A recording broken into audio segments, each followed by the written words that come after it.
Mula sa San Jose Occidental, Mindoro ay dadayo tayo sa Metro Manila para matikman ang pinakasikat na parisan dito sa Pasay City.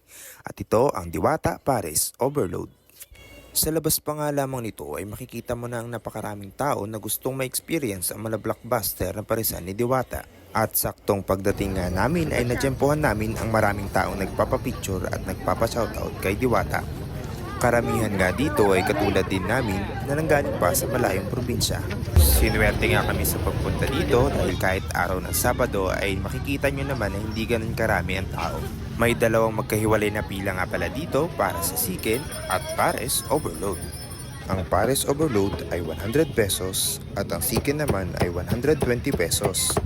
Pareho na itong only rice at may free soft drinks pa. Ang unang ibibigay sa iyo dito ay ang lechong kawali na may kasamang chicharong bulaklak. Kasunod nito ang isang platong kanin at saka lalagyan naman ng malapot na sabaw ang inyong lechong kawali.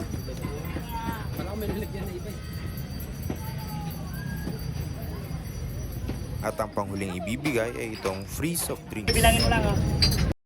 Kitang-kita nyo naman na napakarami ng laman ng Pares ni Diwata. At only condiments din tayo dyan. Merong chili oil, fried garlic, at saka tong onion leeks. Kung i-rate ko naman itong Pares ni Diwata ay 10 out of 10. Dahil bukod sa napakalinamnam ng sabaw, napakarami din naman talagang laman. Hindi siya puro taba. Sa fried chicken naman ay 8 out of 10 siya para sa akin.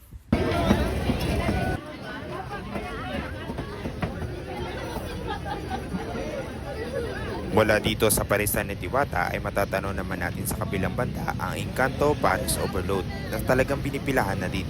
Kung ako'y inyong tatanungin kung worth it nga ba na dayuhin ang parisan ni Diwata, para sa akin ay sulit na rin ito.